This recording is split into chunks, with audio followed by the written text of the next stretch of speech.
Hello everyone, this side doctor Neha Johri और मैं आज आपको पढ़ाने वाली हूँ नस्क वोमिका के बारे में। नस्क वोमिका जो है वो हमारी बहुत इंपॉर्टेंट रेमेडी है। ये हमारे एग्जाम्स में मोस्ट फ्रिक्वेंटली पूछे जाने वाली रेमेडी है और ये ज्यादातर हमारे लॉन्ग क्वेश्चंस में आती है। बट ये जो है हमारे लाइकोपोडियम के साथ कंपैरिजन में भी पूछे जाने वाली रेमेडी है, तो इसमें से लॉन्ग के साथ साथ शॉर्ट क्वेश्चंस भी आते हैं। तो वीडियो को एंड तक जरूर देखिएगा, क्योंकि वीडियो के एंड में मैं आपको बताऊंगी कि यूनिवर्सिटी में किस टाइप से क्वेश्चंस आते हैं और हमें किस तरीके से लिख कर आना होता है। हमें स्टार्ट करते हैं आज का वीडियो विच इज ऑन नस्क वोमिका। तो नस्क वोमिका जो है वो एक पॉइजन नट है। इसका कॉमन नेम जो है एक पॉइजन नट है। आप साइड में इसका इमेज देख सकते हैं किस तरीके से दिखती है। तो जो नस्क वोमिका है वो एक जंगली प्लांट है जिसके ऊपर जो फल लगते हैं ना, उससे हमारी मेडिसिन प्रिपेयर होती है। सेकेंड ईयर में हमारा एक सब्जेक्ट भी है जिसको हम एफएमटी बोलते हैं। तो उसके अंदर टॉक्सिकोलॉजी करके एक पार्ट आता है, उसके अंदर हम सारे पॉइजन्स के बारे में पढ़ते हैं।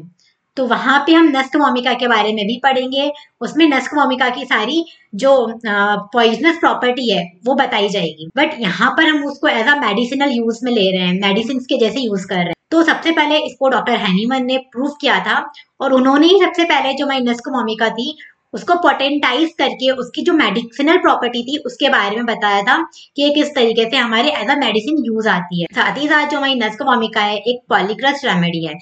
पॉलीक्रस रेमेडी से मतलब ये है कि ये एक साथ बहुत सारी बीमारियों में यूज की जाती है। तो ऐसा नहीं है कि नस्क वोमिका एक पर्टिकुलर किसी बीमारी में हम यूज करेंगे, बट जो हमारी नस्क वोमिका है वो एक के अंदर हम यूज नहीं करेंगे। मतलब कई बहुत सारी बीमारियां अगर किसी पेशेंट को एक साथ, तो उसमें भी ये बहुत अच्छा रोल प्ले करती है। और इसकी जो फैमिली है वो लॉन्गिनियसी फैमिली में आती है। किंगडम जो है वो इसका वेजिटेबल किंगडम है। तो नस्क वोमिका जो है उसका कॉमन नेम पॉइजन नट है। ये एक पॉइजनस से जो एक पॉइजन होता है, पॉइजन नट होता है, उससे प्रिपेयर की जाती है। डॉक्टर हैनीमन ने सबसे पहले इसको प्रूव किया था। लॉन्गिनियसी फैमिली को बिलोंग करती है, वेजिटेबल किंगडम की रेमेडी है और ये एक पॉलीक्रस रेमेडी है। पॉलीक्रस रेमेडी का मतलब मैंने आपको बता दिया है कि एक साथ कई सारी बीमारियों में यूज होने वाली मेडिसिन को हम पॉलीक्रस्ट रेमेडीज बोलते हैं। अब इसके स्पेयर्स ऑफ एक्शन की बात करते हैं। जैसा कि हमारे अलग अलग ढेर सारी बीमारियों में यूज हो रही है, तो ये एक हमारे डिफरेंट टाइप ऑफ ऑर्गन्स पे भी वर्क करेगी। हमारे बॉडी में जितने जितने अलग अलग ऑर्गन्स है सब पे इसका फंक्शन होगा। जैसे स्पाइनल कॉर्ड पे है, मोटर सेंटर पे है, ब्रेन पे है, जीआईटी पे है, रेस्पिरेटरी सिस्टम पे है, कार्डियोवास्कुलर सिस्टम पे हमारे हमारे रीनल्स पे भी अच्छा वर्क करती है। तो इस तरीके से इसका स्पेयर्स ऑफ एक्शन जो है डिफरेंट ऑर्गन्स पे है। उसके बाद इसके कॉन्स्टिट्यूशन की बात की जाए तो जो नस्क वोमिका का पेशेंट होता है वो बहुत ज्यादा वर्कोहॉलिक टाइप का होता है। वर्कोहॉलिक से मतलब यह है कि बहुत ज्यादा अपने काम को लेके पैशनेट, बहुत ज्यादा पैशनेट होता है। उसको ऐसा ऐसा मतलब इसको ऐसा रहता है कि अपना जो काम है उसको वो करना ही करना है।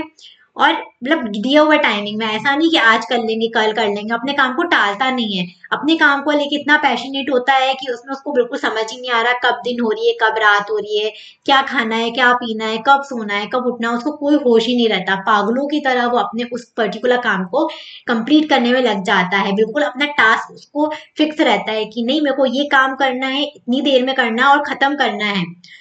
ये ऐसा उसके साथ खुद के साथ भी है। मतलब खुद के लिए तो ये काम वो करता ही है, साथ ही साथ इसके अंदर एक बॉस वाली क्वालिटी भी होती है। तो ये क्या करता है कि अगर कोई टीम है, उस टीम का ये मैनेजर है या बॉस है, तो उसको ये रहता है कि जो काम मुझे दिया गया है, जो टास्क है, वो मैं खुद तो कंप्लीट करूं, बाकी मेरे टीम में जितने मेंबर्स हैं उनसे भी मैं वो काम करवाऊं। तो उनके ऊपर प्रेशर बनवा बनवा के वो काम जो है उनसे भी वो टाइम पे कंप्लीट कराता है। तो इस टाइप की जो पर्सनालिटी हमारी नस्क वोमिका की होती है, वो उनके अंदर एक लीडर बॉस वाली पर्सनालिटी होती है, लीडरशिप की पर्सनालिटी होती है, वर्कोहॉलिक होता है। और अगर नस्क वोमिका की हम स्टूडेंट की बात करें तो जो नस्क का स्टूडेंट होता है वो बहुत ज्यादा ओवर स्टडी करता है। मतलब पागलों की तरह पढ़ाई करेगा। आप जब भी नस्क के पेशेंट को देखोगे ना, तो उसके डिक्शनरी में सिर्फ एक चीज होती है, वो है पढ़ाई। सुबह से शाम रात तक वो पागलों की तरह पढ़ता है।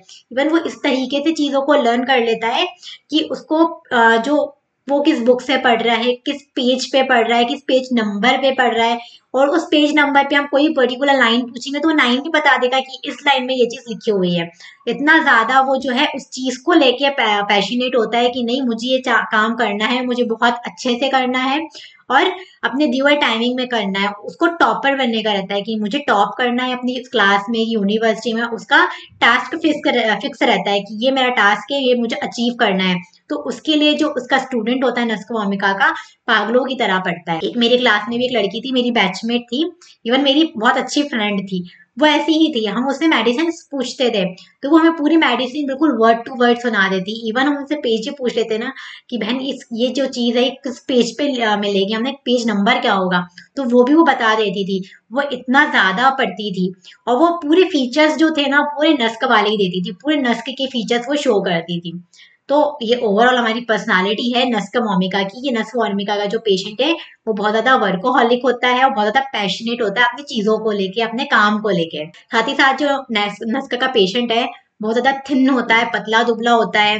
उसके जो फेस है उस पर रिंकल्स आ जाते हैं। मतलब जब भी आपके पास पेशेंट आएगा नस्क का, आप उसको देख के पहचान सकते हो। आपके सामने आएगा तो एकदम पतली दुबली पर्सनालिटी, फेस पे रिंकल आ जाएंगे। जब आप उससे एज पूछोगे कि तुम्हारी एज क्या है, तो वो अपनी जो एज बताएगा, जैसे उसने 30 ईयर्स अपनी एज बताई, बट वो आपको देखने में ज्यादा लगेगा कि नहीं 30 की तो नहीं होगी ये पेशेंट, 40-45 समथिंग होगी। मतलब उसका जो फेस है ओल्डर लुकिंग होता है। डार्क हेयर होते हैं, डार्क कॉम्प्लेक्शन होता है उसकी। जो अब वो अपनी लाइफस्टाइल बताएगा तो उसकी सेडेंट्री लाइफस्टाइल होगी। बहुत ज्यादा चीजों को लेके सेंसिटिव होगा, जैसे कि लाइट उसको बर्दाश्त नहीं होगी, या ऑर्डर कोई भी चीज की स्मेल उसको, तेज फ्रेगनेंस उसको जो है टॉलरेट नहीं कर पाता होगा, या नॉइज उसको बर्दाश्त नहीं होती होगी। तो बहुत सारी ऐसी चीजें होंगी जिसके लिए वो सेंसिटिव होगा उसका पेशेंट। तो इसके फिजिकल मेकअप की बात की जाए तो नस्का vomica is ideally suited to thin spare subjects. मतलब इसका जो पेशेंट है एकदम पतला दुबला होगा, with dark hair and dark complexion, वो lead to sedentary life. Sedentary life से मतलब है कि एक ही जगह बैठ के अपना वो काम पूरा कंप्लीट कर देगा। जैसे कि सॉफ्टवेयर इंजीनियर्स को हम देख सकते हैं 24 घंटे एक ही जगह बैठ के कंप्यूटर पे अपना पूरा टोटल काम करते रहते हैं। तो ज्यादा उनका हिलना डुलना नहीं होता, ज्यादा घूमना फिरना नहीं होता, एक ही जगह पे बैठ के अपना टास्क जो है वो कंप्लीट करना है। तो इस टाइप की जो लाइफस्टाइल होती है उसको हम सेडेंट्री लाइफस्टाइल बोलते हैं। नर्वस होगा, susceptible to external impression, habituated to over study and debauch. थोड़े बिगड़ैल टाइप के भी होते हैं इनके पेशेंट, वो मैं आपको बताऊंगी कैसे। जो उसका थर्मल है वो चिली होता है, टेम्परामेंट इरिटेबल है। मियाजम की बात की जाए तो psora is in the background. Then इसकी अब हम गाइडिंग सिम्टम की बात की जाए तो जो हमारी नस्क भूमिका है वो एक यूनिवर्सल एंटीडोट है। जब भी वाइवा होगा तो आपसे जो आपका एग्जामिनर है वो पूछेगा कि यूनिवर्सल एंटीडोट कौन सी है, तो हम उसमें फट से बता सकते हैं कि नस्क भूमिका। वो कैसे कि जो हमारा पेशेंट है नस्क का, जब भी हम क्लिनिक पे बैठे हैं तो वो हमारे पास आएगा और वो बोलेगा कि मुझे ये बीमारी है, जैसे कि डायबिटीज हो गई या कोई हार्ट डिसीज हो गई या रेस्पिरेटरी रिलेटेड कोई भी डिसीज है, XYZ कोई भी। और वो मिलेगा कि मुझे ये बीमारी है, 15 साल हो गए, 20 साल हो गए, मैंने इसका बहुत इलाज करवा लिया, मैंने हर पैथी यूज कर ली, मैंने होम्योपैथी ले ली, आयुर्वेदी ले ली, एलोपैथी ले ली, नेचुरोपैथी ले ली, मैंने हर तरीके से इसको क्योर करने का ट्राई कर लिया, बट ये ठीक हो ही नहीं रही है। मैं सबसे आखिरी में आपके पास थक के आया हूँ कि अब मुझे बताओ मैं क्या कर सकता हूँ, उसको मैं कैसे ठीक कर सकता हूँ। तो उस कंडीशन में हमको पता चल गया कि पेशेंट को जो ये बीमारी है वो क्रॉनिक है, लंबे टाइम से है, और वो बहुत सारी दवाइयां और मेडिकेशन करके आया है पहले से ही। तो उस कंडीशन में पहले हम उसको, जो इतनी दवाइयां उसने ले चुका है उसको एंटीडोट करना है। तो उसके लिए सबसे पहले हम नस्क वोमिका यूज करेंगे। नस्क वोमिका इसलिए ही इसलिए इसको यूनिवर्सल एंटीडोट बोला जाता है कि ये कितनी भी पुरानी बीमारी में कितनी भी दवाइयां पेशेंट पहले से लेके बैठा हो, बट उन सबका जो असर है वो कम कर सकती है, उनको एंटीडोट कर सकती है, इतनी पावरफुल मेडिसिन है ये। तो it is a best remedy to convenience treatment of cases that have been unduly drugged by other pathy as an antidote to the bad effects. Then over sensitive होता है, मतलब इतना कोई भी एक्सटर्नल इंप्रेशन के लिए, जैसे मैंने आपको पहले ही बताया, noise, odour, touch, cold, music, कोई भी चीज है उसको बर्दाश्त ही नहीं होती, वो उसको सहन ही नहीं कर सकता, बहुत ज्यादा सेंसिटिव है। Over sensitive run all through the whole remedy.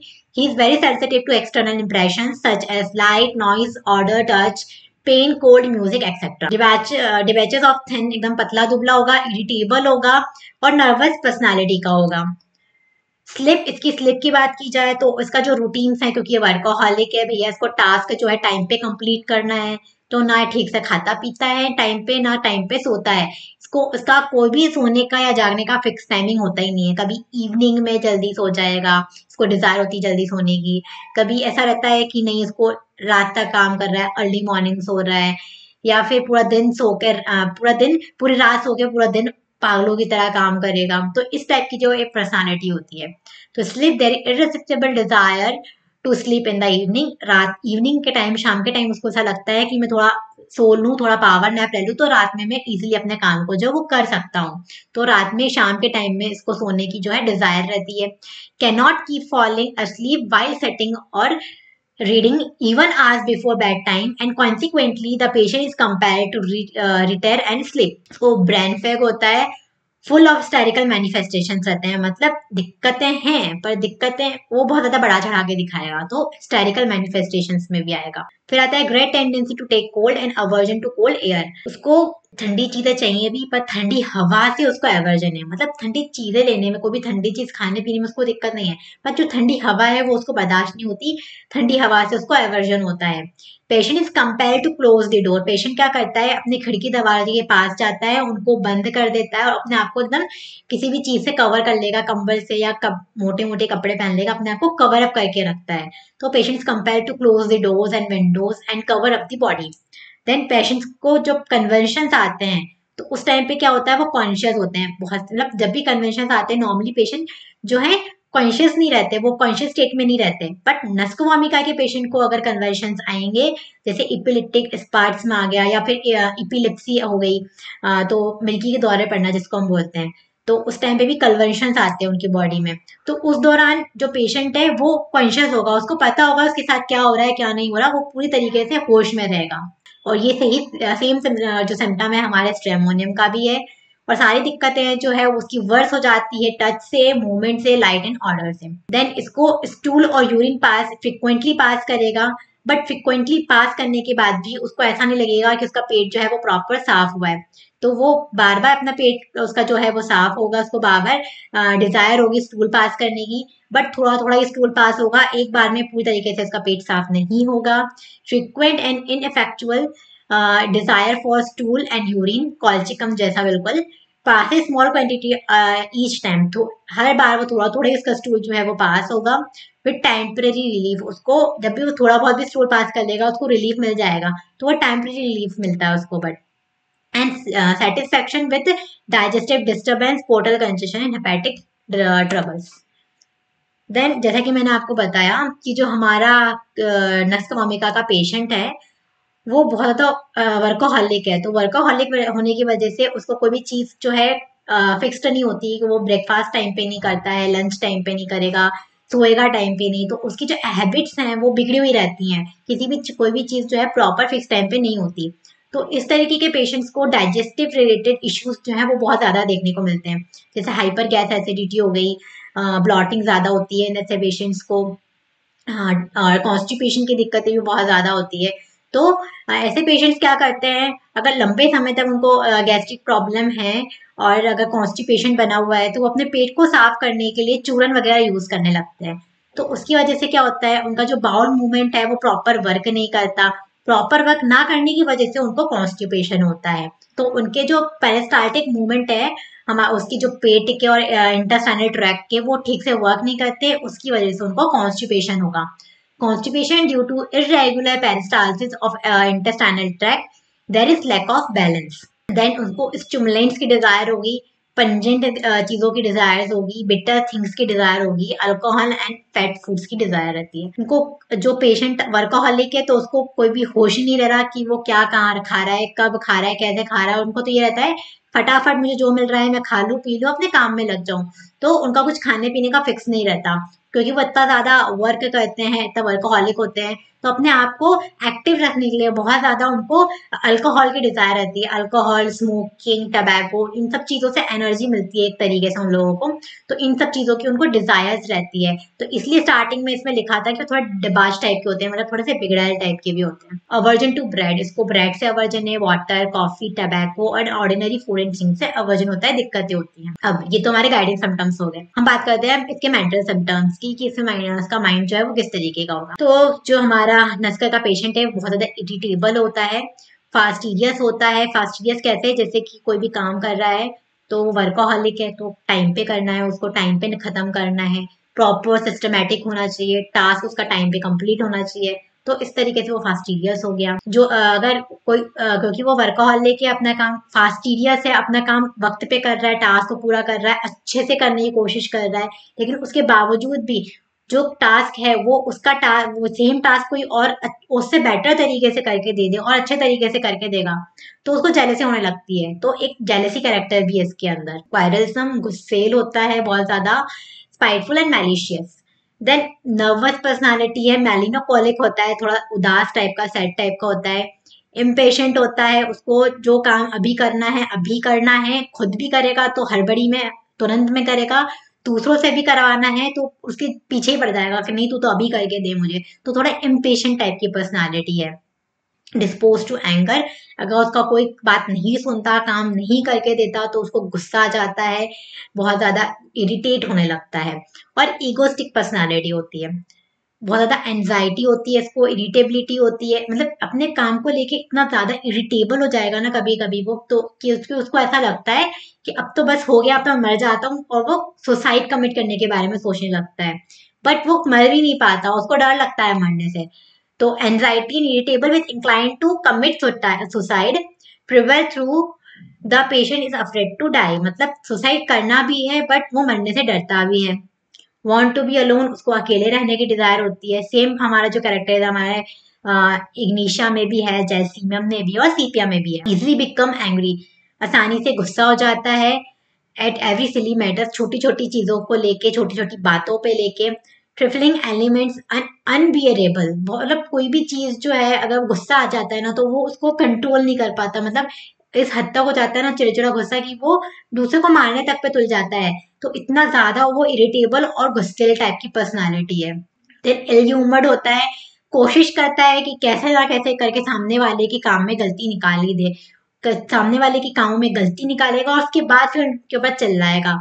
Ill humoured find faults with everybody and scold them. Mental derangement and the डंगार्ड्स, लो मेंटल डिलीरियम, क्या करता है वो लो मेंटल, कोई भी कुछ बोल रहा है ना उसको पसंद नहीं आ रहा तो खुसर खुसर खुसर धीरे धीरे धीरे कुछ ना कुछ बोलता रहेगा, तो ये हो गया लो मेट्रिक डिलीरियम।